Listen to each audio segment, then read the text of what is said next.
किसान साथियों नमस्कार, राम राम, सत श्री अकाल, आदाब। किसान साथियों आप ठीक होंगे, अच्छे होंगे, भगवान से कामना करते हैं, दुआ करते हैं आप जहाँ भी रहें स्वस्थ रहें, अच्छे रहें, आपके काम में दिन दुगनी रात चुगनी उन्नति हो, परम पिता परमेश्वर से हमारी यही कामना है। साथियों मैं अमित महिला, तहसील लोहारू, डिस्ट्रिक्ट भिवानी, हरियाणा का स्थायी निवासी हूँ।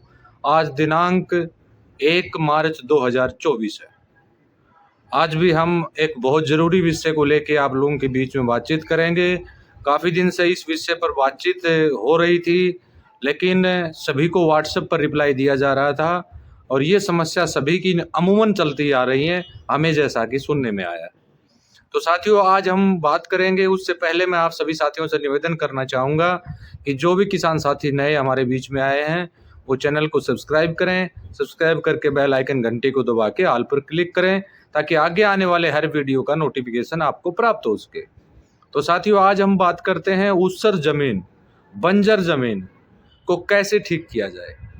यानी ऊसर और बंजर जमीन एक ऐसी जमीन है जिस पे अनाज ना के बराबर जनरेशन होता है, जहाँ पर यानी बिल्कुल ना ही हम उसको कह सकते हैं।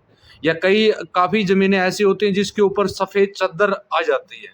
सफ़ेद चद्दर मतलब जो नमकीन ज़मीन हो, ज़्यादा नमक की मात्रा ज़्यादा हो, उस ज़मीन को हम कैसे कंट्रोल करें, उस ज़मीन को कैसे हम ठीक करें, उस ज़मीन को क्या हम डालें जिससे कि उस पर ये समस्या जो आ रही है वो बिल्कुल ख़त्म हो जाए। ऐसी ज़मीनें अमूमन आपको काफ़ी जगह मिल जाएंगी। राजस्थान, हरियाणा, पंजाब, उत्तर प्रदेश, मध्य प्रदेश, तमिलनाडु, कर्नाटका, हर जगह आपको इस तरह की ज़मीनें कहीं कहीं देखने को मिल जाएंगी। और काफ़ी जगह तो स्थिति ऐसी हो रही है जहाँ पर घास का तिनका भी नहीं उगता है, वो बिल्कुल बंजर हो चुकी है वो ज़मीन। और वो सारा जो सेरिए जाता है, सारा जो उसका कारण जाता है, वो हमारा पानी जो पानी बिल्कुल ख़त्म हो चुका है, जिस पानी का टीडीएस बहुत ज़्यादा बढ़ चुका है, उसमें ये हालात हमारी पैदा होती हैं जहाँ का टीडीएस 4,500, 5,000, 6,000 को क्रॉस कर गया है। और वो जैसे ही हम पानी लगाते हैं तो पानी लगाने के तुरंत बाद जैसे उस पर या 1 दिन के बाद 2 दिन के बाद सफ़ेद चद्दर आपको नज़र आती है, तो ये समझ लो कि वो ज़मीन आपकी खेती की उपयोगी नहीं है। वहाँ पर कुछ भी उगेगा वो उसके बाद जल जाएगा। अब कल इस बारे में एक ग्रुप में हमारी चर्चाएं हो रही थी। उस साथी ने कह रहे थे कि सर मैं 3 साल से वेस्ट डिकम्पोजर का यूज़ करता हूं, लेकिन स्थिति से ठीक नहीं हो पाई है। मैं उस साथी से निवेदन करना चाहूँगा कि जो वेस्ट डिकम्पोजर तरल OWDC जो महाशक्तिशाली वेस्ट डिकम्पोजर है, वो वेस्ट डिकम्पोजर आपका ठीक से बन रहा है, नहीं बन रहा है। क्योंकि साथियों एक चीज़ मैं आपको बता दूं, हम वेस्ट डिकम्पोजर के बारे में बोल देते हैं, गाढ़ा गौमूत्र के बारे में बोल देते हैं, कवच के बारे में आपको बोल देते हैं, उससे अच्छे परिणाम मिलेंगे, बढ़िया परिणाम मिलेंगे और मिल भी रहे हैं। लेकिन काफ़ी जगह क्या होता है कि घोल बनाने में हम सबसे बड़ी गलती कर रहे हैं।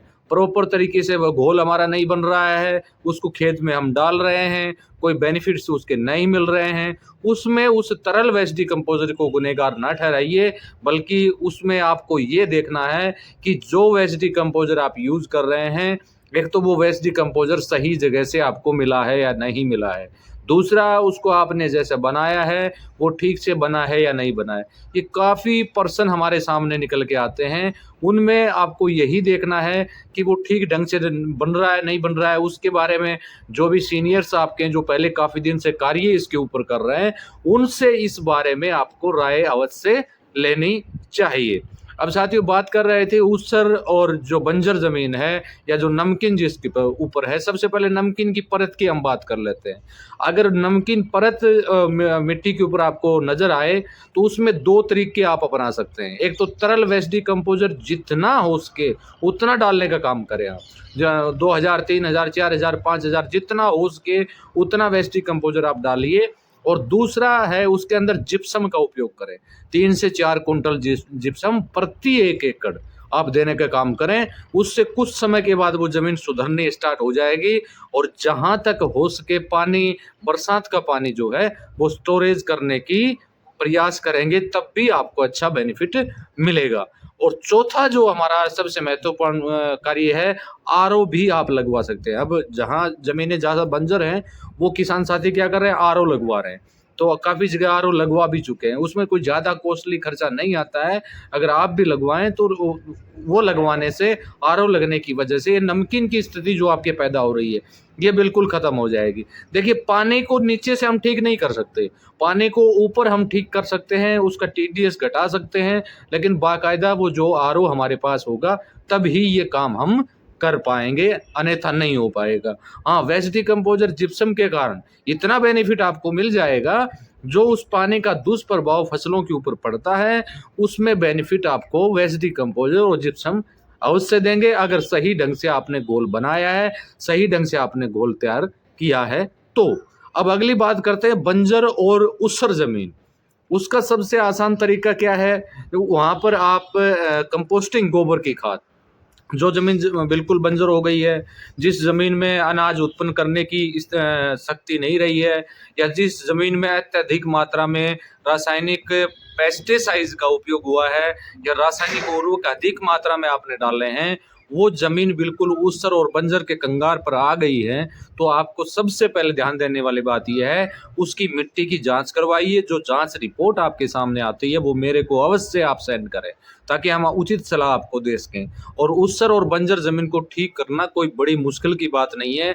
आप हमें चाहे कहीं भी आप बुलाइए, कहीं भी हम आने को तैयार हैं। कितनी भी खराब ज़मीन आपकी क्यों ना हो, हम उस ज़मीन को 8 से 9 महीने में ठीक करने का काम करेंगे, और ऐसा ठीक करेंगे कि उसके अंदर अनाज, जैसे आपने सपने में नहीं सोचा होगा, ऐसा अनाज उत्पन्न करके हम दिखाएँगे।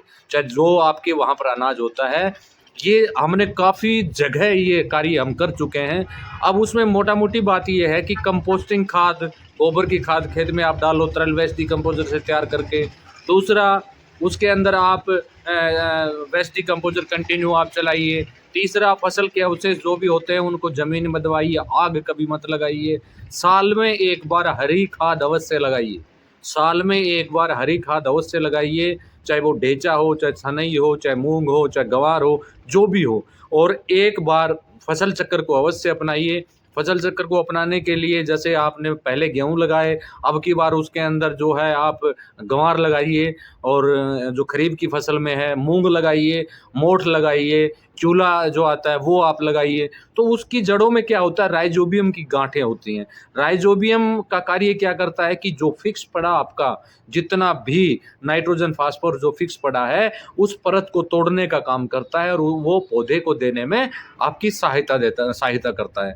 तो ये चीज़ें जो हैं, और कोई भी तरीका नहीं है साथियों, यानी क्योंकि जो ऊसर और बंजर और जो नमकीन ज़मीन जो हो गई है, उसमें कोई भी ऐसी रासायनिक नहीं बनी है उसके लिए, जिसको डालने के बाद वो ज़मीन उपजाऊ हो जाए। ऐसा कोई भी हथियार नहीं बना है, जिससे मार्केट में आपको मिल जाए और उससे ज़मीन आपकी ठीक हो जाए। ये बिल्कुल कोई भी अगर ऐसी शंका में अगर आपको कोई रखता है, तो वो बिल्कुल गलत है।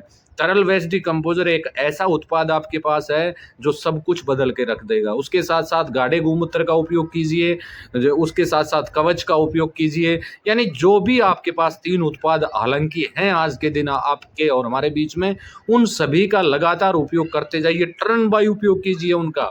जैसे आपके पास 5 एकड़ ज़मीन है, पहले में आप 1 एकड़ में उसकी शुरुआत करवाइए, फिर दोबारा आप उसको 2 एकड़ में शुरुआत करवाइए, फिर आप तीसरे एकड़ में उसकी शुरुआत कीजिए। इस तरह से आपकी फसल का उत्पादन भी नहीं घटेगा, और आपकी ज़मीन भी ठीक होती चली जाएगी। मेरे प्रिय किसान साथियों, अगर हालात ऐसी पैदा रही, अगर हालात ऐसी बनती आ रही हैं, अगर इसी के अनुसार चलती रही, तो आने वाले समय में खाने के दाने के लिए भी तरसना पड़ सकता है। क्योंकि आज अत्यधिक मात्रा में रासायनिक पेस्टिसाइड्स, रासायनिक उर्वरक के उपयोग की वजह से आज ज़मीन का पीएच मान घट रहा है, और ज़मीन का पीएच मान बढ़ रहा है, और ज़मीन का ऑर्गेनिक कार्बन घट रहा है। रासायनिक से खेती, रासायनिक से ज़मीन को आप बिल्कुल नहीं बचा सकते हैं। आपके पास ऐसा कोई भी हथियार नहीं है। जिसकी वजह से रासायनिक में ऐसी कोई शक्ति हो जिसकी वजह से आपकी ज़मीन या आपकी मिट्टी बच जाए, ऐसा पॉसिबल नहीं है किसान साथियों।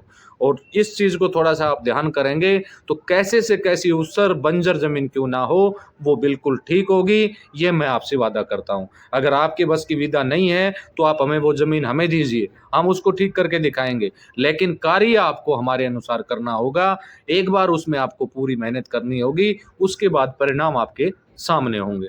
तो साथियों, वीडियो को ज़्यादा लंबा नहीं करूँगा और आने वाले समय में किसी अन्य विषय को लेके हम आप लोगों से बीच में हाज़िर होंगे। तब तक के लिए हम आपसे अनुमति चाहते हैं और जिन किसान साथियों को तरल वेस्ट डिकम्पोज़र महाशक्तिशाली, गाढ़ा गौमूत्र और कवच की आवश्यकता हो तो वीडियो पर दिए गए व्हाट्सएप नंबर के ऊपर संपर्क करें। और जिन साथियों को इस वीडियो से संबंधित कोई समस्या आती हो तो वो भी आप वीडियो पर दिए गए व्हाट्सएप नंबर पर संपर्क कर सकते हैं। जिन साथियों को हमारे साथ व्हाट्सएप पर, फेसबुक के ऊपर, ट्विटर के ऊपर अगर ऐड होना है तो डिस्क्रिप्शन बॉक्स में सभी जो हैं हमारे लिंक ऑलरेडी दिए हुए हैं। और साथियों, एक गुड न्यूज़ भी आपको मैं दे देता हूँ। कल से हम होम गार्डनिंग के ऊपर कार्य की शुरुआत करने जा रहे हैं। अब उसमें होम गार्डनिंग की शुरुआत कैसे हम करें, उस विषय से संबंधी अब लाइव वीडियो आप देख पाएंगे। आज से पहले तो केवल उस पर बातचीत होती थी, लेकिन अब आज के बाद उसमें प्रैक्टिकल आपको दिखाए जाएंगे सारे, कैसे कैसे क्या क्या तैयारियां आपको स्टार्टिंग में करनी है, जिससे कि आपको भविष्य में कोई दिक्कत ना आए। और उसके लिए आप ट्रू होम गार्डनिंग चैनल जो है उसको आप सब्सक्राइब कर सकते हैं। और उस को सब्सक्राइब करने से बेनिफिट फार्मर्स को भी मिलेगा, क्योंकि कौन सा गोल कैसे तैयार करें, किस स्थिति में तैयार हो, वो सारी चीज़ों की जानकारी आपको बहुत व्यवस्थित ढंग से दी जाएगी। तब तक के लिए नमस्कार, जय हिंद, जय भारत।